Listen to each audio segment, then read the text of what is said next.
Assalamualaikum warahmatullahi wabarakatuh. Salam sejahtera untuk anak-anak ibu sekalian. Bagaimana kabarnya? Mudah-mudahan kamu selalu sehat ya di tengah pandemi ini. Nah, ibu berpesan tetap jaga kesehatan, kemudian tetap di rumah, dan apabila ada keperluan yang mendesak, jangan lupa menggunakan masker dan selalu mencuci tangan. Baiklah anak-anak ibu, pada kesempatan ini kita melanjutkan materi kita. Nah, pada kali ini kita masuk pada pertemuan yang kedua. Nah, materinya tetap sama, yaitu mengenai teks pidato persuasif. Baiklah, kita bahas yang pertama, yaitu masalah pengertian. Nah, pidato persuasif adalah pidato yang bertujuan untuk mendorong dan mengajak pendengarnya untuk meyakini isi pidato tersebut adalah benar, atau sampai bisa mendorong audiens atau pendengarnya melakukan suatu tindakan. Nah, atau dengan arti lain yang mudah kita pahami, pidato persuasif itu adalah pidato yang berusaha untuk membujuk, merayu, meyakinkan orang agar mau melakukan yang kita sarankan ataupun yang kita inginkan. Ya, jadi persuasif itu artinya membujuk ataupun merayu orang atau meyakinkan orang ya.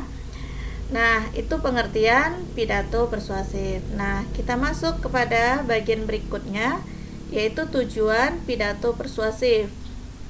Tujuan pidato persuasif itu ada dua. Yang pertama, membujuk ataupun mendorong audien untuk melakukan sebuah tindakan. Yang kedua, mempengaruhi opini audien. Nah, tujuan yang pertama tadi sesuai dengan namanya, persuasif itu membujuk, ya kan? Nah, berarti tujuannya yaitu membujuk orang lain ya melakukan seperti yang kita sarankan, ya. Nah, untuk tujuan yang kedua, mempengaruhi opini. Opini itu pendapat ya.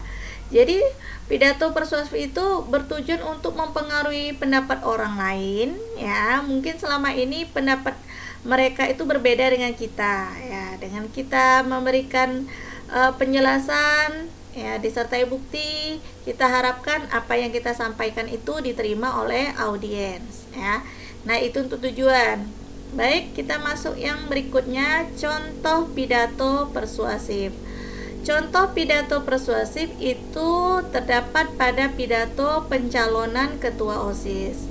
Nah, untuk pencalonan ketua OSIS ini mungkin kamu sudah tidak asing lagi ya, pernah terlibat di dalamnya, baik sebagai calonnya ataupun sebagai pemilihnya.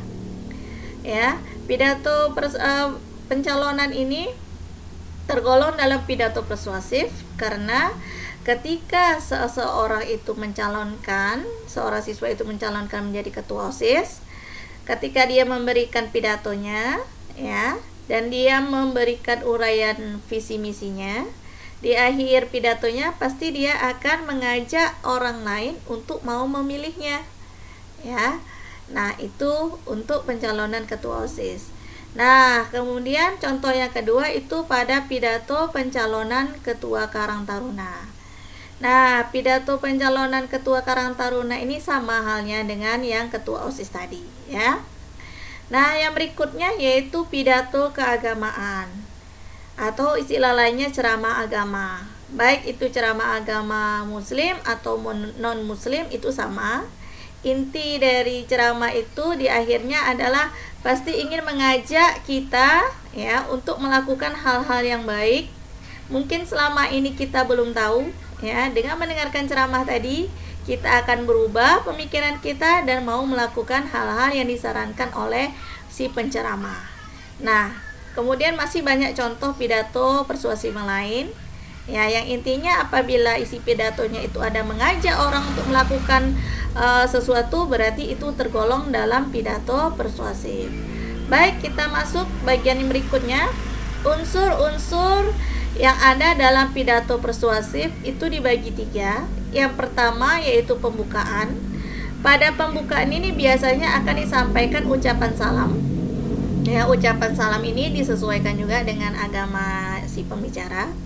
atau kadangkala ada juga pembicara mengucapkan berbagai salam. Mungkin saja pendengarnya itu beragam ya, dari berbagai kalangan agama ya, boleh.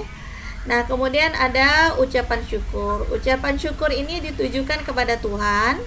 Ya, Ibu contohkan misalnya, puji syukur kita sampaikan kehadirat Tuhan Yang Maha Kuasa. Pada kesempatan ini kita masih bisa diberi kesehatan, keselamatan sehingga dapat berkumpul di tempat ini. Nah, kemudian yang berikutnya ada penghormatan. Penghormatan ini adalah sapaan ya untuk pihak-pihak yang ikut hadir dalam kegiatan pertemuan tersebut.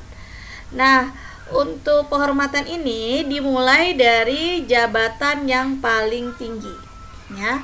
Apabila di dalam pertemuan itu ikut hadir camat, nah ada lurah misalnya, ada kepala sekolah, maka ucapan penghormatannya dimulai dari camat. Contoh, yang saya hormati Camat Bandar Petalangan, yang saya hormati Lurah Rangpat, yang saya hormati Kepala Sekolah SMP Bandar Petalangan, dan yang saya hormati hadirin yang bersedia hadir pada pertemuan hari ini.